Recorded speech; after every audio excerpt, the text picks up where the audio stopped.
Guys, check out this beautiful spot. I wanted to get outside and do some yoga videos outside. So, as promised, I am doing short yoga videos for the students that I currently have. I do a lot of one-on-one sessions, and one of my longer-term students said, hey, can you make me a quick tutorial on down dog so that I can practice it at home a little more confidently? So that's what I'm going to do today, um, very briefly. And I'm regretting the spot that I chose because I wanted to be able to show down dog at a tree. There are many behind me, or in front of me, behind you. But I looked at this spot behind me and I was like, oh God, that's so gorgeous. That's the shot. So maybe we'll do that another time. Either way, down dog could be practiced standing. And I think it's important to say that because when we think of down dog, we picture like, I don't know, I picture a bunch of skinny white ladies still to this day in their yoga pants and down dog because I think it's one of those yoga postures that's kind of popular and familiar to people. And it's always the classic Adho Mukha Svanasana, which is right like this shape, right? Well, the shape can also be accessed at the wall, and so I'm just going to kind of start with that, and we'll pretend like there's a wall here from a standing space. And if you had the wall in front of you, you'd walk the hands above shoulder height, but I don't know. Arms are going to be shoulder distance, maybe a little bit wider. And then with your hands on the wall, just going to walk backwards, walk backwards, walk backwards until you find yourself in a shape that's kind of like this, right? You want really nice grounded hands. You want to be able to let your head go. And there's nothing here, so it's hard for me to demo properly, but I always want to make space and room for the variations of any type of pose because not everybody is going to be able to do a down dog, right? So if we understand the basic shape, try to apply it to a wall if you're not quite sure if you should do it. You know, the um, the classic the classic Adho Mukha Svanasana way.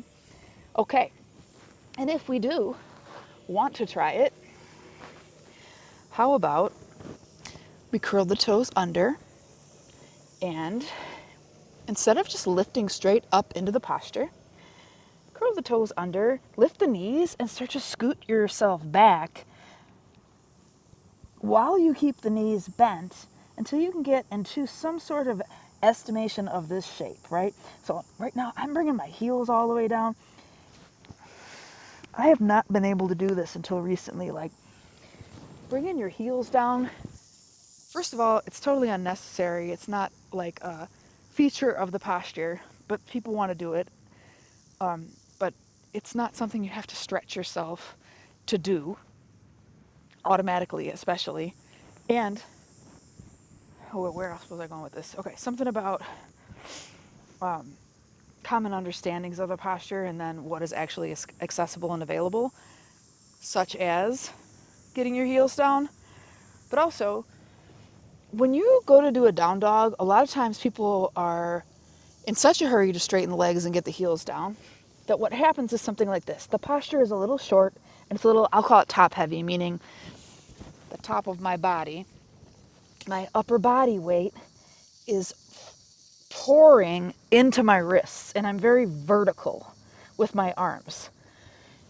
When you're doing Adho Mukha Svanasana from a more balanced place, you are going to keep the knees bent, kind of moving back away from the hands in more of a gradual angle. Do you see the angle of my arms right now? This angle compared to this, this, it's kind of the shape we're going for. So your knees can be bent, they do not have to be straight. Your heels can be up, they do not have to be down. Additionally, if you have wrist issues and you have two blocks handy, Most people don't have 2 blocks handy. If you're getting into yoga, you might get some blocks. They're helpful if they happen to come into your life or you have the resources to get some. If you don't, finding something block-like that has density and about the size of your hand, one for each hand, can bring the hands up off of the ground and create a little bit of a more graceful shape for people who have wrist stuff, because it's going to prevent that pouring of the weight into your wrists just by having that additional tool. So something to do. But when you're doing your down dog, try it. Try just popping into it the way that you would without a lot of thought. And then notice, like, where's my weight right now? Do I feel like my weight is being distributed evenly enough between my hands and my feet? Is it more toward the front? Is it more toward the back? Can you find like a space where you're feeling like, oh, okay, somewhere in the middle? Okay, you don't have to be in it for very long. And like I said, you can do this at the wall. Um, let's see, I feel like I might be missing something. I might be. I might be just missing something. I would invite you to, I don't know, leave a question, leave a comment. If you have any ideas for postures that you would like to try, you'd like a little more information about, um, anything yoga related that's on your mind, I am happy to make a short video for YouTube. I'm just learning, I'm just practicing, I'm just playing. But having ideas from outside of my own head is motivating to me because it makes me feel like somebody else wants this, you know, it's like an assignment. Somebody gave me an assignment, and it's easier for me sometimes to do things that are assignments than just do anything. That's too much rope for me. I'm too much of a creative weirdo. I need a little bit of guidance. Give me some I just pictured bumpers, like bumper bowling.